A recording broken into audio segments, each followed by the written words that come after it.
आयर्याणम नमो उवज्जायाणम नमो लोए सव्वसाहूणम एसो पंच नमुक्कारो सव्वपावपणासनो मंगलाणम च सव्वेसिम परमं हवै मंगलम।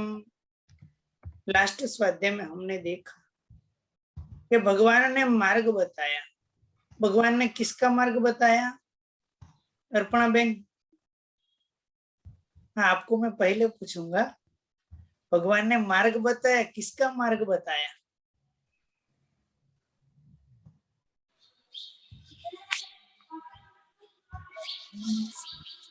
भगवान ने किसका मार्ग बताया? पक्का नहीं पता। आई मीन केवल ज्ञान की तरफ जाने का। हाँ, केवल ज्ञान की तरफ, मगर हमको बोलेंगे सुख का केवल मार्ग, ज्ञान का, सुख का हाँ, मार्ग सुख बताया। का मार्ग। क्योंकि हम सभी लोगों को सुख चाहिए और भगवान ने सुख का मार्ग बताया। और सुख के मार्ग के लिए मैंने भगवान ने 3 चीज बताई थी। कौन सी चीज बताई थी? अपनेवा विगमेवा दुग्मेवा। हाँ देखो, हम तो ये बोल रहे पक्का करने का है स्वाध्याय। ये तो सिर्फ शुक्र कान है कि को मैंने आने इतना लिख लिया भैया, वरना मुझे तो वरना याद ना होता।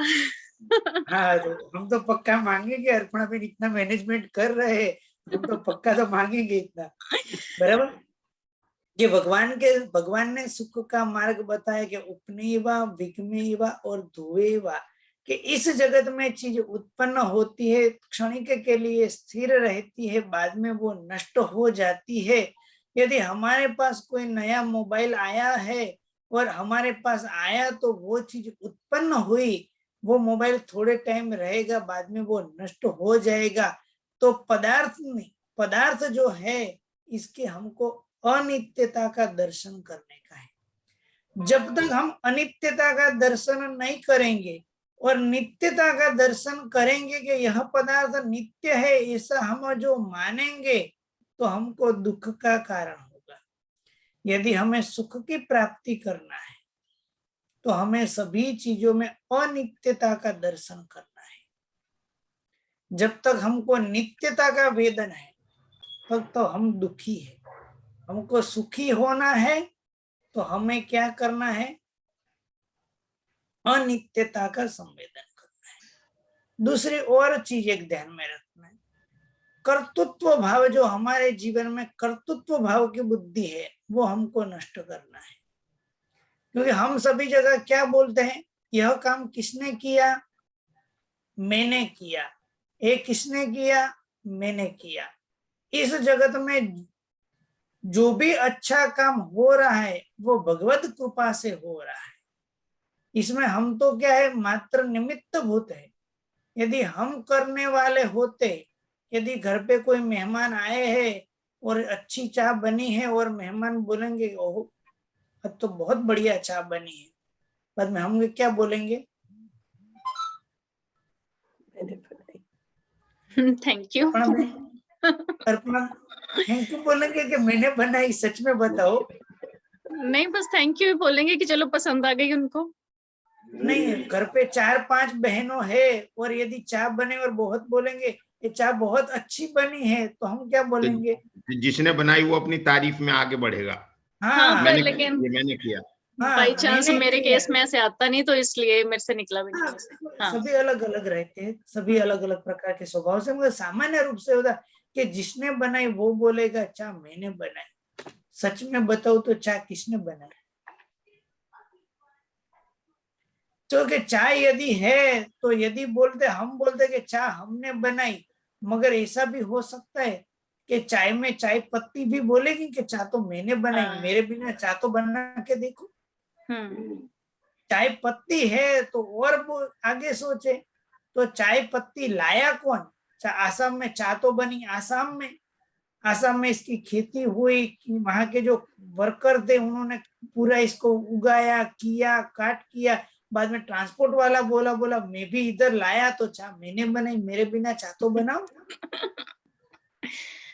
दूध वाला होगा तो दूध वाला भैया होगा या तैयार दूध जो कुछ आता है आपके वहां, वो भी भैया भी बोलेगा कि तो चाय मैंने बनाई क्योंकि दूध तो देने के लिए मैं आया था। तो वहां बोले गाय और भैंस बोलेगी मेरे बिना दूध आया कैसे?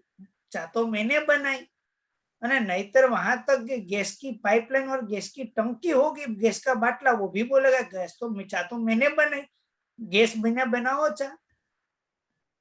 देखो एक बात ध्यान में रखना है, चा के लिए बहुत सारे निमित्त मिले, वो तपेली भी बोलेगी चा तो मैंने बनाया, मेरे बिना भी चा बना देखो। तो यानी बहुत सारे निमित्त इकट्ठे हुए हैं और चा बनी है। यानी हमारे जीवन में कर्तृत्व भाव है वो निकाल देना, ये मैंने किया ऐसा जो अभिमान है वो निकाल देना है। यदि मैं बोलूंगा कि मैंने पढ़ाया ऐसे करो, एक दिन पढ़ने के लिए कोई आए ही नहीं, अब पढ़ा के दिखाओ। हमारे जीवन में कर्तृत्व बुद्धि रखना नहीं। जब तक हम कर्तृत्व बुद्धि रखेंगे, कर्ता भाव रखेंगे, तब तक हम दुखी हैं। जीवन में जो भी कुछ अच्छा हो रहा है वो भगवत कृपा से हो रहा है, हमें थोड़ा भी अभिमान धारण नहीं करना है। परमात्मा जो है वो पुण्य के वैभव वाले हैं, परमात्मा के पास सर्वोत्कृष्ट पुण्य है। और रूप की बात कहे तो परमात्मा के पास रूप इतना जगत में है, इतना सर्वोत्कृष्ट रूप कहीं हो ही नहीं सकता है। परमात्मा के पास ताकत, मैंने चक्रवर्ती की ताकत बताई थी, पर चक्रवर्ती से अनंत गुणी ताकत परमात्मा में होती है। और इतनी ताकत होने पर भी भगवान ने कभी भी अभिमान नहीं किया। परमात्मा के पास ज्ञान का वैभव है, यानी कि परमात्मा के पास केवल ज्ञान है। भगवान जन्म जब लेते हैं तब भगवान के पास कितना ज्ञान रहता है? भगवान गर्भ में आते हैं या जन्म लेते तब परमात्मा के पास कितने ज्ञान रहते हैं? 3 अवधि ज्ञान।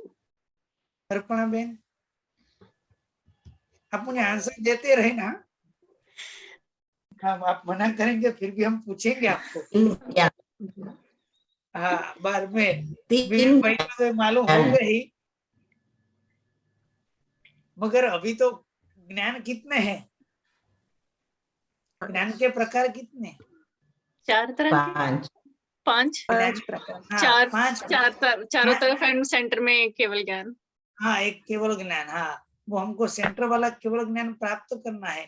कुल 5 ज्ञान है, मति ज्ञान, श्रुत ज्ञान, अवधि ज्ञान, मन प्रयोग ज्ञान और केवल ज्ञान। लिखो, लिखिए। हाँ, मति ज्ञान,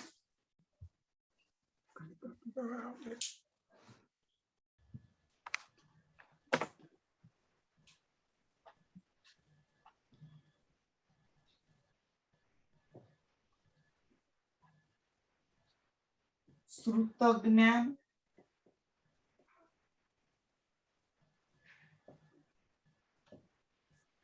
अवधि ज्ञान, मन पर्यव ज्ञान और केवल ज्ञान। हमको केवल ज्ञान प्राप्त करना है। सामान्य रूप से मति ज्ञान यानी जो बुद्धि आदि बोलते 5 इंद्रियों से जो ज्ञान होता है वो मति ज्ञान है। श्रुत ज्ञान जो है वो गुरु महाराज जो हमें उपदेश देते हैं, शास्त्र से जो बोध होता है वो श्रुत ज्ञान है। अवधि ज्ञान हम इधर बैठे बैठे, यदि हम बैठे बैठे इधर हम में अहमदाबाद में हो और अहमदाबाद में बैठे बैठे बंबई का ज्ञान होगा, डायरेक्ट आत्मा से होगा। वहीं जो जो चीज है वो रूपी द्रव्य का बोध डायरेक्ट आत्मा से होगा, इसको बोलते अवधि ज्ञान। और मनो प्रयोग ज्ञान, आप अभी बैठे हैं, क्या सोच रहे मैं समझ पा रहा हूँ तो क्या नहीं समझ पा रहे, मगर जिसको मनो प्रयोग ज्ञान की प्राप्ति हुई है वो अभी बैठे अर्पणा बेन क्या सोच रहे हैं, कविता बेन क्या सोच रहे, वो भगवान को, जिसको अवधि ज्ञान होता है उनको मालूम पड़ता है। अवधि ज्ञान सिर्फ मुनि भगवंत साधु भगवंत को ही होता है, बाकी को बिना साधु पद और मन प्रयोग ज्ञान की प्राप्ति नहीं है। और केवल ज्ञान, जिसमें सर्व चीज, सर्व द्रव्य, सर्व क्षेत्र, सर्व काल और सर्व भाव का जो एक साथ में जो ज्ञान होता है उसको हम बोलते हैं केवल ज्ञान। भगवान माता के गर्भ में आते हैं, हम माता के गर्भ में आते हैं और भगवान भी माता के गर्भ में आते हैं। हम माता के गर्भ में आते हैं तो हमारे पास दो ही ज्ञान होता है। कितने ज्ञान होते हैं? दो ज्ञान। कौन से दो ज्ञान? मति ज्ञान और श्रुत ज्ञान। जब भगवान गर्भ में आते हैं, भगवान को कितने ज्ञान होते हैं? तीन ज्ञान होते हैं, यानी अवधि ज्ञान भी होता है। भगवान जो देवलोक में से आते हैं, जो जिस देवलोक में जितना अवधि ज्ञान होता है वो अवधि ज्ञान लेके गर्भ में आते हैं। अभी महाविष्णु में भगवान की बात करें, महाविष्णु में भगवान 10वें देवलोक में से आए माता के गर्भ में। भगवान के पास अवधि ज्ञान गर्भ में था। जन्म हुआ तब भी कितने ज्ञान थे? तीन ज्ञान थे। भगवान थोड़े थोड़े बड़े होते गए। भगवान 8 साल जितने हुए और भगवान को पढ़ाने के लिए भेजे गए, और भगवान को पढ़ने के लिए माता और पिता गए पढ़ाने के लिए, लगे वो गुरुकुल बोले, वहां गए। भगवान को ज्ञात था कि यह मुझे आता है, फिर भी भगवान ने ऐसा कभी नहीं बताया कि मुझे ये आता है। यदि बोला गया कि भाई तुमको नौकार आता है क्या नहीं आता, पूछा ऐसा बोलो अर्पणा बेन हमें कि चलो मैं आपको नौकार पढ़ा तो अर्पणा बेन नौकार पढ़ो, तो हम क्या बोलेंगे? हमें आता है। हमें आता है। भगवान ने नहीं बोला हमें आता है। यही चीज आर्य वज्र स्वामी, नाम सुना है वज्र स्वामी? वज्र स्वामी जी कोड़िया में थे और कोड़िया में ही पारणा जो झूला बोलते, झूले में कितना अभ्यास कर लिया था? झूले में ही 11 अंग का अभ्यास कर लिया था। झूले में ही 11 अंग का अभ्यास कर लिया और उन्होंने दीक्षा लिया। बाद में पढ़ने के लिए बोला, गुरुदेव ने बोलो ये पढ़ो, सब ये पक्का कर लो, तो वो तुरंत सुना देते थे। मगर कहीं ऐसा नहीं बोला कि मैंने पढ़ा। निरअभिमान था। इतना ज्ञान होने पर भी कभी भी अभिमान नहीं किया है। हमारे जीवन में भगवान को हम प्रार्थना करें कि भगवान आपके पास इतना ज्ञान होने पर भी आपने अभिमान नहीं किया। ब्राह्मण जो पढ़ाने वाले थे वहां भी गए, ब्राह्मण थे ऊपर सिंहासन ऊपर बैठे थे, भगवान नीचे थे, फिर भी भगवान ने एक शब्द भी उच्चारण नहीं किया कि मुझे आता है, मैं आपसे बहुत ज्ञानी हूँ। भगवान ने, महाविष्णु भगवान ने नहीं बोला। अभी तो भगवान नहीं बने हैं, अभी तो सिर्फ वर्धमान कुंवर है, बराबर। वर्धमान कुंवर ने कभी भी नहीं बोला कि मुझे आता है। इंद्र महाराजा आए, इंद्र महाराजा ने ब्राह्मण का रूप धारण किया है और जो सामने ब्राह्मण है उनको अलग अलग प्रश्न पूछ रहे हैं और सभी उनका उत्तर भगवान दे रहे हैं, फिर भी भगवान ने अभिमान धारण नहीं किया। यानी ज्ञान का वैभव होते हुए भी अभिमान नहीं, और केवल ज्ञान के बाद तो अभिमान है ही नहीं। ऐसे हमारे प्रभु हैं। गुण का वैभव, परमात्मा के पास गुण भी बहुत अनंत है, गुण परमात्मा ने प्राप्त किए हैं। इसमें 10 गुण ऐसे हैं। नमोत्थुणम सूत्र हम बोलते हैं, सभी लोग बोलते हैं नमोत्थुणम, हाथों के बोलते हैं। नमोत्थुणम में एक बोलते पुरुषोत्तमान, सुना है एक गुण कि भगवान पुरुषों में उत्तम है, ऐसे परमात्मा पुरुषों में उत्तम, ऐसे परमात्मा को नमोत्थुणम, ऐसे परमात्मा को नमस्कार हो। परमात्मा पुरुषों में उत्तम है। क्यों पुरुषों में उत्तम है? क्योंकि परमात्मा के पास, क्योंकि विशिष्ट जो पुरुष होते हैं उनके 10 गुण होते हैं। कितने गुण? क्योंकि मुख्य 10 गुण है वो हमारे जीवन में भी लाने का प्रयत्न करना है। क्योंकि परमात्मा का जो हम गुणगान कभी भी करते हैं तो हमारे एक आशा अंदर होती है कि प्रभु आप में जो गुण है वो गुण मेरे में भी हो। उत्तम पुरुषों के 10 गुण हैं। पहला नंबर है परार्थ व्यसनी। पहला नंबर का गुण कौन सा है? परार्थ व्यसनी। अभी बोलेंगे परार्थ यानी क्या, परार्थ की क्या व्याख्या करेंगे? जिसको आंसर आता है वो आंसर दे सकते हैं।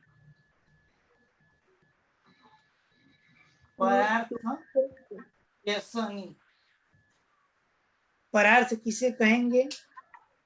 दूसरों के अर्थ, दूसरों के प्रिया लाभ बहन? के लिए, पराई दूसरों के लाभ के लिए करते हैं, अपने अर्थ के लिए नहीं।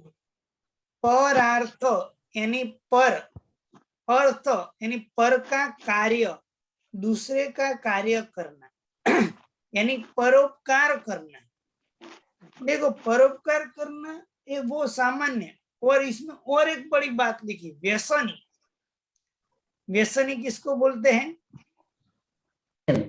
उसको बुरी आदत, एडिक्शन, हाँ, जिसको वाइन का व्यसन लग गया है, जिसको सिगारेट का व्यसन लग गया है, जिसको गुटखा का व्यसन लग गया है, वो छोड़ता नहीं है, उसको किए बिना चलता ही नहीं है।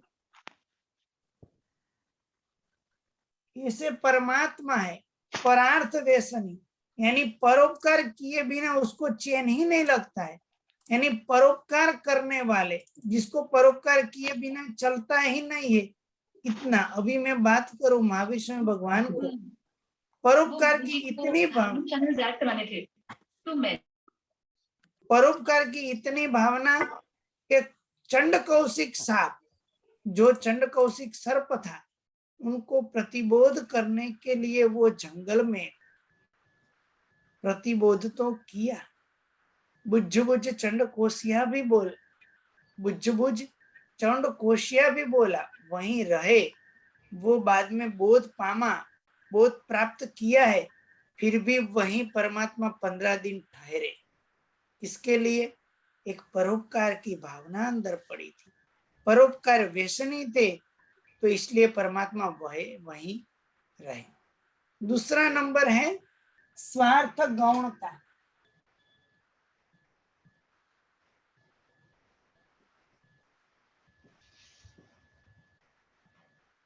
जहां पर का उपकार करना है और अपना जो स्वार्थ है वो गौण करना है। हम याद करें शांतिनाथ भगवान, शांतिनाथ भगवान के भव में, पूर्व भव में कबूतर, मेघरथ राजा, और मेघरथ राजा ने कबूतर, वो जो सिंचाना जो होता है, इसको बचाने के लिए, लेकिन कबूतर को बचाने के लिए सिंचाना जो पक्षी था, उनको क्या कर दिया, पूरा अपना शरीर देने के लिए तैयार हो। हम नेमिनाथ भगवान को याद करें कि जो हरण आदि जो हिरण थे, उनको बचाने के लिए उनको बोल दिया पूरा छोड़ दो, मैं ये शादी करने के लिए मैं तैयार नहीं। ये स्वार्थ गौणता। तीसरा नंबर का गुण है अदीनता।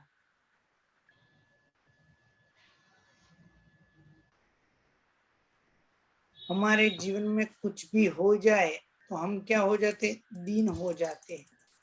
थोड़ी मुश्किल आई और हम क्या होते हैं, दीन बन गए। ये क्या हो गया, इसे भगवान नहीं सोचते। आदिनाथ भगवान थे,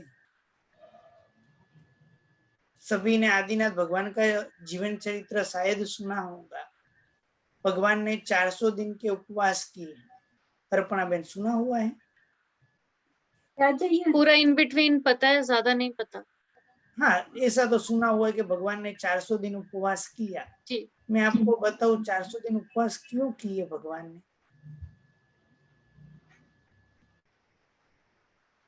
श्रेया बेन, विवेक भाई, भगवान ने 400 दिन उपवास किए, आई थिंक वो उपवास की भावना नहीं थी, बस वो होते ही चले गए, बिकॉज उनको हाँ, अभिग्रहणी फली थी उनकी। भगवान नहीं, का वो तो भगवान महावीर स्वामी की थी। हाँ, बोहरने गए थे, मगर कोई बोहराने के लिए हाँ, द्रव्य बहराने बोहरा वाला नहीं था, तो इसलिए एक दिन करके बढ़ता ही चला गया, तो वर्षी तक ऐसे हो गया। चलो अभी बात आई है तो मैं और एक बात बताऊं। आपने भगवान महाविष्णु भगवान का नाम लिया, कि भगवान ने 12.5 साल तक साधना किया, अभिग्रह जो हुआ था वो अभिग्रह पूरा नहीं हुआ। भगवान ने अनेक अलग अलग प्रकार को महाविष्णु भगवान को उपसर्ग आए, बराबर। भगवान का हमने पूरा जीवन चरित्र सुना हुआ है कि भगवान को अलग अलग उपसर्ग आए, तो इससे हम क्या हमारे जीवन में प्राप्त करेंगे? भगवान को, क्योंकि भगवान को जीवन चरित्र से हमें कुछ लेना है, तो भगवान को उपसर्ग आए और भगवान ने उपसर्ग सहन किए, तो इसमें से हमें क्या जानना है, हमें क्या लेना है? विवेक भाई, भगवान को उपसर्ग आए और भगवान ने उपसर्ग सहन किए, इसमें यह बात आई, तो इसमें हमें क्या समझना है? कि जीवन में कोई कष्ट आए तो उसको बर्दाश्त करना चाहिए, पेशेंस। और एक बात, भाई सही बात है, और एक को अब आगे, महाविष्णु भगवान को कान में खिला ठोके गए, क्यों ठोके गए? क्योंकि वो पिछले भव का वो कर्मों का ही चक्कर था ना, तो वो पूरा होना था अब इस टाइम। हाँ, पिछले भव का चक्कर था, ये पूरा होना है। भगवान ने उपसर्ग, वो संगम था, संगम ने एक ही रात्रि में 20-20 उपसर्ग किए, एक रात्रि में 20-20 उपसर्ग, और इसका बहुत अच्छा स्वरूप 63 साल का पुरुष चरित्र में बताया गया। यदि वो हमें यदि सुनना है, यदि वो हमें सुने, तो हमारे को इतना आंख में से आंसू आए, इतना इसका उपसर्ग का वर्णन किया, इतना भारी उपसर्ग भगवान को किया। क्यों संगम ने उपसर्ग किया? भगवान ने पिछले भव में कोई कर्म किए होंगे, इसका एक फल था संगम। और वो देव ने भी उपसर्ग किया, बहुत सारे उपसर्ग किया। हम सभी जगह ऐसे बोलते हैं कि भगवान ने पिछले भव में कुछ कर्म बांधे थे। बस यही चीज मैं बताऊं तो हमारे जीवन में भी कोई भी बाधा आए, कोई भी कष्ट आए, तो हम इतना नहीं सोच सकते। भगवान का था तब तो तुरंत सोच लेंगे, भगवान ने पूर्वों में खिला ठोक, वो धकधकता शीशा डाला था, इसलिए भगवान को कान में खिले ठोके गए।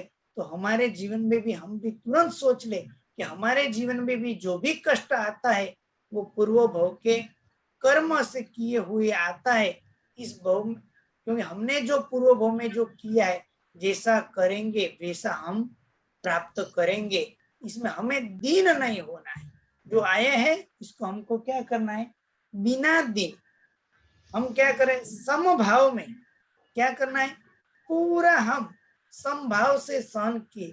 जो परिस्थिति आई है हमारे जीवन में, जो परिस्थिति आती है वो परिस्थिति हमारे अधीन नहीं होती।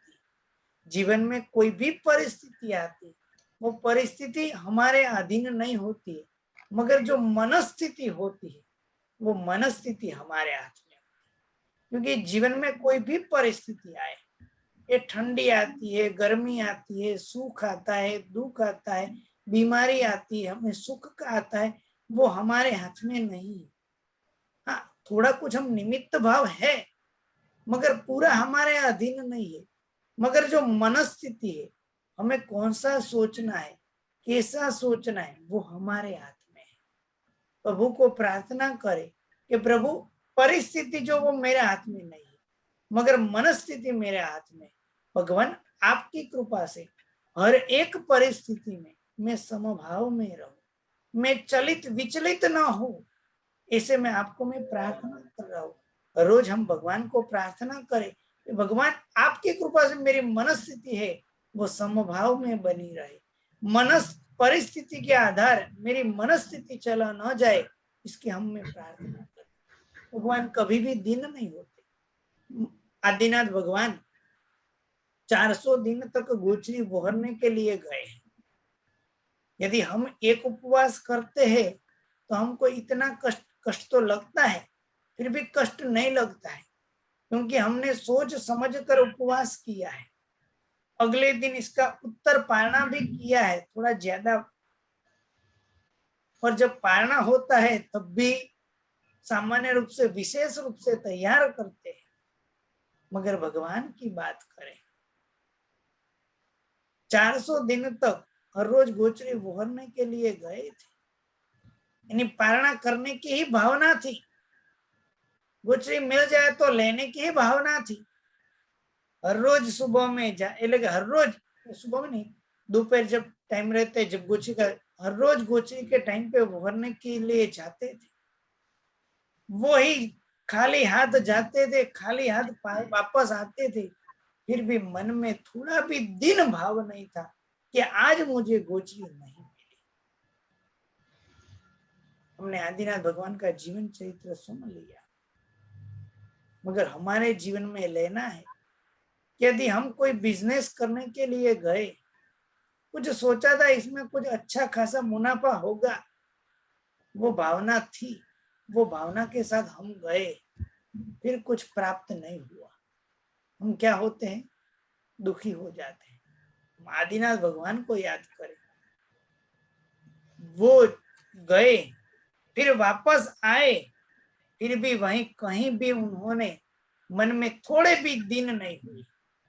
हमारे जीवन में भी कोई भी परिस्थिति ऐसी आए, हम कभी भी दीन न हुए, क्या होते हैं, हम कभी भी मन में ग्लानि का भाव जो है, वो ग्लानि का भाव हम कभी भी न लें। पहले नंबर का गुण कौन सा है, परार्थ व्यसनी। दूसरा नंबर का गुण है स्वार्थ गौणता। तीसरा नंबर का गुण है अधीनता। चौथा नंबर का भाव है उचित क्रिया।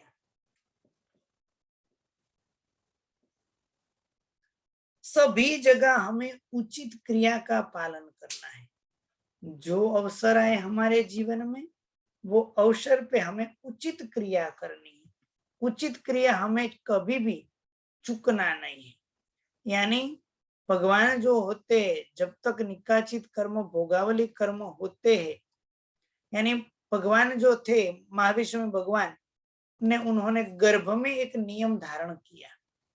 गर्भ में नियम धारण किया, जब तक माता पिता जिंदे है, जीवित है, तब तक मैं संयम ग्रहण नहीं करूंगा। ये उचित क्रिया थी। हमें ऐसा नियम नहीं लेना है, मगर भगवान को तो ज्ञात था। मगर हमारे जीवन में उचित क्रिया यह है कि हमारे माता पिता प्रत्ये हमारा कर्तव्य भाव क्या है, वो हमारे माता पिता पर हमारा कर्तव्य जो भाव है, इसको चूकना नहीं चाहिए। हमारे उपकारी है। यदि हम है तो हमारे जीवन में, हम दाम्पत्य जीवन में है, तो दाम्पत्य जीवन में हम क्या है, गृहस्थ जीवन है। पूरा हमारा परिवार है, माता पिता पुत्र पत्नी, सभी पर हमारा जो कर्तव्य है, वो कर्तव्य हमें करना चाहिए। जिस तरह से पत्नी को भी समय देना चाहिए, पुत्र पुत्री है उनको भी समय देना चाहिए, माता पिता है उन सभी को भी समय देना चाहिए, सभी के साथ बात करना चाहिए। उनको अच्छी जो चीज है, उचित जो चीज है, वो भी हमें उनको लाकर देना चाहिए। वो सब हमको क्या करना है, ध्यान रखना है। तो हमें उचित क्रिया, इसमें ऐसा हुआ घर में माता पिता बीमार है, उनको हमको पास में बैठने की जरूरत है, और हम वो टाइम पे सामयिक लेके बैठ जाए, तो ऐसी आज्ञा प्रभु ने कभी भी बताई नहीं।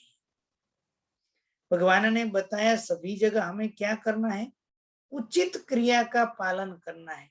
उचित क्रिया को कभी हमें चूकना नहीं है, और भगवान ने उचित क्रिया का पालन किया है। जो जो कर्तव्य है, वो हम कर्तव्य का हमें ध्यान में रखना है। हमने आज 4 गुण देखे, बाकी के 6 गुण है वो हम नेक्स्ट सेशन में हम स्वाध्याय में लेंगे। हमारे जीवन में आज से हम ध्यान रखेंगे कि हम परोपकार व्यसनी होंगे। हमारा स्वार्थ है वो हम गौण करेंगे। किसी भी कोई भी परिस्थिति आए, हम मनस्थिति को हम कंट्रोल में रखेंगे। परिस्थिति चाहे कुछ भी हो जाए, और सभी जगह हम उचित क्रिया का हम पालन करेंगे। आज प्रभु को हम प्रार्थना करते हैं कि हमारे जीवन में 10 गुण के, अभी आज के दिन हमने 4 गुण की समझे, वो 4 गुण हमारे जीवन में प्राप्त हुए, इसे आज प्रभु को हम प्रार्थना करते हैं। प्रियंक जी, अगर लेक्चर ये कंप्लीट होता हो 10 मिनट में तो कर लीजिए। 40 मिनट तक अगर समय के अनुकूल था हो तो आप कर सकते हैं। समय है तो ले लेते, जितना हो सके इतना। हाँ, ले लीजिए। और गुण है, भगवान ने बताया सफलारंभिता।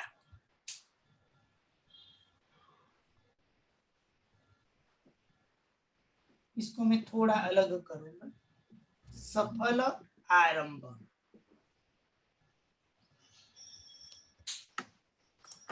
जो आरंभ करते हैं वो सफल आरंभ, यानी जो जिसमें सफलता मिलने वाले ही वो ही आरंभ करते हैं। निष्फल आरंभ परमात्मा कभी भी नहीं करते। परमात्मा जो आरंभ यानी कोई भी कार्य की शुरुआत करते हैं वो सफल आरंभ ही करते हैं। जब तक भगवान का भोगावली कर्म है, निकाचित भोगावली कर्म है, तब तक भगवान ने संयम का स्वीकार नहीं किया। जिसे भोगावली कर्म क्षीण हुए तुरंत सफल संयम का स्वीकार वही किया हुआ है। तो भगवान कैसे हैं? सफलारंभ। दूसरा और एक छठा नंबर का गुण है अदृढ़ अनुशय।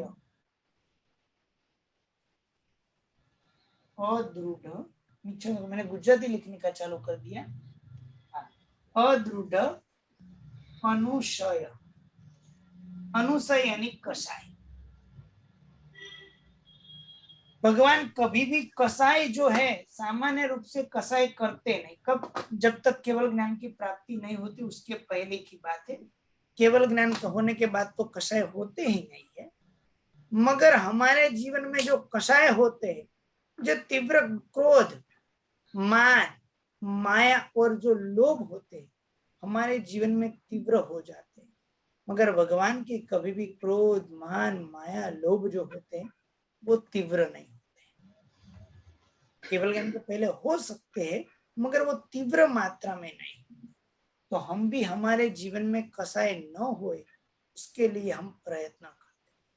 हम तो क्या होते हैं, जिसने अपराध किया इसका हम याद रखते हैं। हमारी एक बहुत बड़ी मुश्किल ये है, आज हमने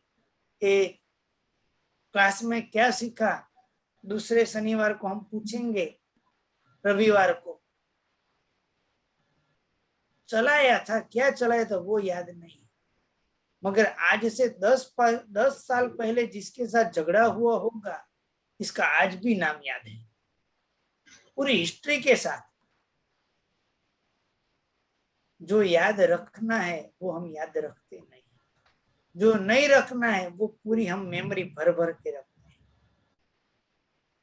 हम बाकी जितने भी जीवन में हमने कसाई किए हैं, जिसके साथ झगड़ा हुआ है, चाहे क्रोध, मान, माया, लोभ, सब हमें भूल जाना है। हमें वो चीज याद नहीं रखनी। हमारे जो कसाय है वो हमको क्या करना है, इसको मंद करना है। अभी तीव्र कसाय हमें नहीं करना है। परमात्मा सातवां गुण है कृतज्ञता।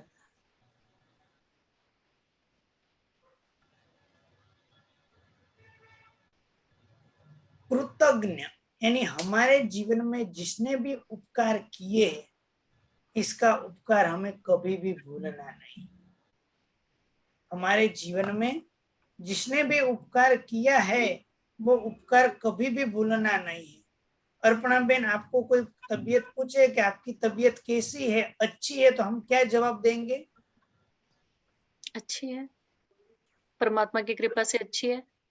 हाँ, भगवत कृपा से अच्छी है। हमारे यहाँ हम ऐसे एक शब्द बोलते हैं, देव गुरु पशाय। देव गुरु पसाय, हाँ जी। हाँ, बोलते हैं, सुना हुआ है जी जी। हाँ, कोई भी पूछते हैं तो कि भाई अच्छा है, तो कि देव गुरु कृपा से, देव गुरु पशाय यानी देव गुरु कृपा से अच्छा है, सब अच्छा चल रहा है। तो अभी मैं इसकी और एक बात करूं, एक श्रीपाल राजा का रास आता है, सुना हुआ है? नहीं सुना होगा, श्रीपाल ध्यान। राजा और मैना सुंदरी जी, चरित्र यस। सुना होगा। यस। श्रीपाल राजा और मैना सुंदरी जी, और श्रीपाल राजा और मैना सुंदरी जी, और मैना सुंदरी जी ने सब बताया, यानी श्रीपाल कुंवर को कि भाई तुम ऐसे ऐसे करो। गुरु महाराज के पास ले गए और गुरु कृपा से उनका श्रीपाल नौपत जी की आराधना किया, और नौपत जी की आराधना से उनका कोढ़ रोग पूरा चला गया और अच्छा रूप आदि की प्राप्ति हुई। ऐसा हमने चरित्र में सुना हुआ होगा। और ऐसा हमने चरित्र में सुना, और बाद में चरित्र बहुत लंबा है मगर मैं बात कर रहा हूं, उनकी माता आई, उनकी माता आई और श्रीपाल कुंवर तुरंत माता के पास गए और माता के चरण स्पर्श किए। और मैना सुंदरी जी ने भी माता के चरण, सासू है उनकी, चरण स्पर्श किया। चरित्र में हमें मिलता है कि हमारे माता पिता या सास ससुर होते, उनको हर रोज चरण स्पर्श करना चाहिए और आशीर्वाद प्राप्त करना चाहिए। और श्रीपाल कुंवर और मैना सुंदरी जी ने उसके माता के चरण स्पर्श किए और आशीर्वाद प्राप्त किए। और माता कमल प्रभा जो थी, उन्होंने पूछा पुत्र एक सब कैसे हुआ, ये सब कैसे हुआ, तो क्या आंसर दिया होगा? विवेक भाई क्या आंसर दिया होगा श्रीपाल कुंवर? मेरे पूर्व जन्म के कर्मों की वजह से हुआ। अर्पणा बेन क्या आंसर दिया होगा? मैं भी कर्म थ्योरी पे बिलीव करती हूँ, सो कुछ ऐसा ही होगा कर्म से रिलेटेड, या परमात्मा की मेहर या कर्म। सामान्य रूप से हम ऐसे बोलते हैं देव गुरु कृपा से ये सब हुआ। हाँ, मगर इतना ध्यान में रखना है कि यदि हमारे जीवन में कोई भी उपकार करने वाला प्रत्यक्ष हाजिर है, तो डायरेक्ट क्रेडिट भगवान को नहीं देना है। भगवान की कृपा तो है, साथ में बोला तुम वहु तणो पसाए, रास में ऐसा शब्द लिखा है, तुम वहु तणो पसाए, तुम यानी आपकी, बहू यानी पत्नी, आपकी पत्नी है तो उनकी के, मगर आपकी बहू की कृपा से, यानी हमने कोई वर्षी तप किया है, वर्षी तप हम कर रहे हैं, साथ में हमारी सास भी है, या तो सास ने वर्षी तप किया और बहू भी है। बहू सुबह में रोज 5 बजकर, ऐसे तो बहू अभी के काल में 6, 7 बजे 8 बजे जागती है, मगर मान लो कि वर्षी तप सास का था और वर्षी तप था और बहू सुबह में जल्दी जग कर इसका पूरा एकाशना ब्यासों पूरी व्यवस्था करके दे और सास का वर्षी तप अच्छा हो जाए और लोग आए कि आपका वर्षी तप अच्छा हो गया, बहुत अच्छा हो गया, बहुत अच्छा हुआ वर्षी तप, देव गुरु कृपा। मैं देव गुरु कृपा बोलने का मना नहीं कर रहा हूँ, मगर साथ में बहू का भी नाम लेना नहीं, बहू ने भी हमको बहुत अच्छी तरह से व्यवस्था, सुबह में सब उनको तैयारी कर देती थी, घर का 1 साल तक पूरी उन्होंने जिम्मेदारी उठा लिया और मेरा वर्षी तब अच्छा हो गया।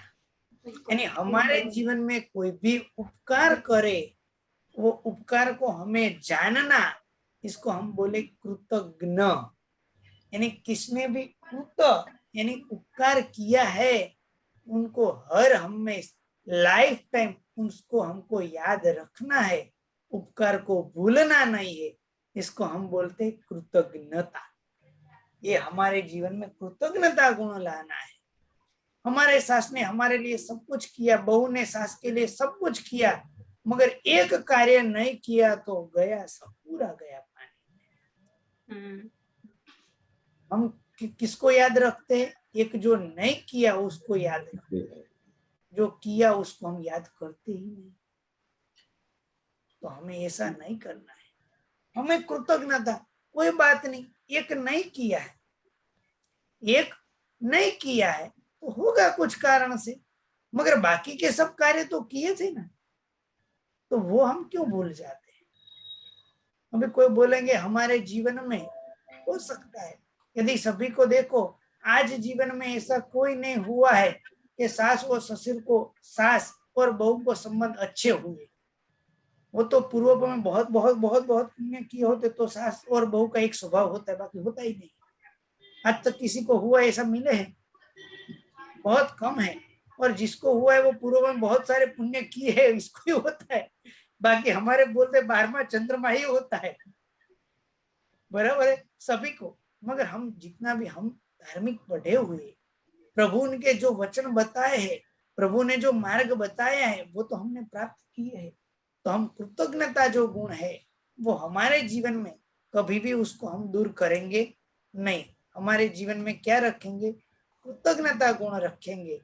बाकी के और 3 गुण है वो हम नेक्स्ट सेशन में इसका स्वाध्याय करेंगे। जिन आज्ञा विरुद्ध कुछ भी बोला गया तो मिच्छामि दुक्कडम। कोई क्वेश्चन है तो आप रेज हैंड करके पूछ सकते हो। थैंक यू भैया। भैया मुझे बीच में उठ के जाना पड़ गया था। आप ये मेरे को समझ में नहीं आ रहा, आप मुझे बोलेंगे ये क्या लिखा हुआ है? अहीन थर्ड है अहीन। परार्थ व्यसनी, स्वार्थ गौणता, गौणता, हाँ जी। अदीनता यानी दीन नहीं होना है। उचित क्रिया, सभी जगह हमें उचित क्रिया करनी है। सफल आरंभिता, सफल कार्य हो ऐसे कार्य आरंभ करने हैं। अदृढ़ अनुशय, दृढ़ यानी तीव्र, अदृढ़ यानी मंद, कसाई जो है अनुशय यानी कसाई, कसाई हमें मंद करना ही नहीं है, कसाई मंद होने के लिए हमें प्रयत्न करना है। और कृतज्ञता, हाँ, वो किसी ने हमारे पर उपकार किए तो इसको हमें याद नहीं रखना। सुनीता बहन। जय जिनेंद्र।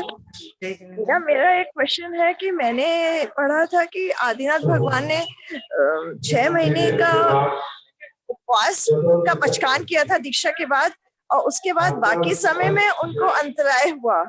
तो अभी ऐसा सुना कि आप बोले कि 400 दिन तक उनको आहार नहीं प्राप्त हुआ, तो ये क्या कंफ्यूजन हो गया थोड़ा सा मुझे। मैंने जो चरित्र सुना है, महावीर में भगवान में 6 महीने की बात आती है, 6 महीने का पचखान किया ऐसी बात आती है।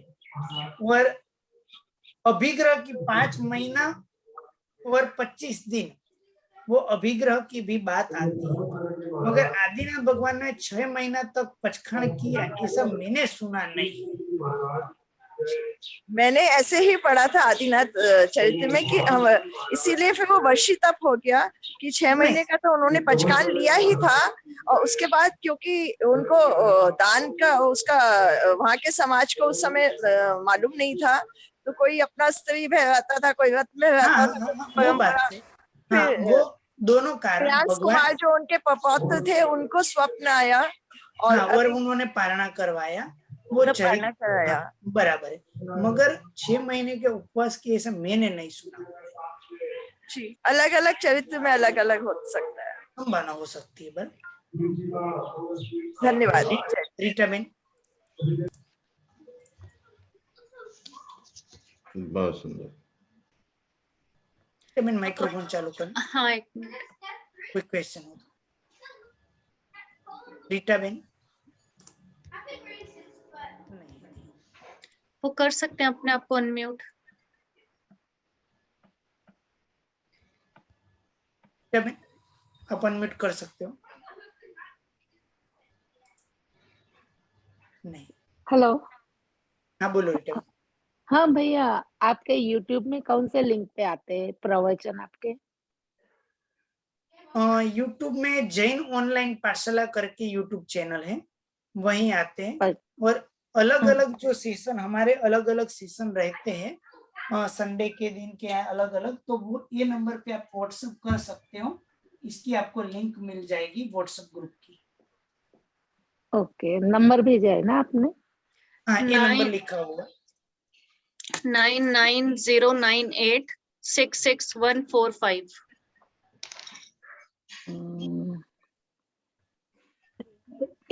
एक अपर्णा जी वापस बोलिए ना, 1 मिनट। 990998 990998 66145। ओके, 9909 8666145। हाँ जी। Okay, thank you. जिन आज्ञा विरुद्ध कुछ भी बोला गया तो मिच्छामि दुक्कड़म सर्वम। भी कुछ सूचना देने की हो गए? बस ये अगली बार भी संडे को ही हम रखेंगे प्रियंक जी, मेरी बात को ना हो। जी जी जी। और सर्व मंगल मांगल्यम सर्व कल्याण कारणम प्रधानम सर्वधर्माणाम जैनम जयति शासनम। प्रणाम। जय जिनेंद्र।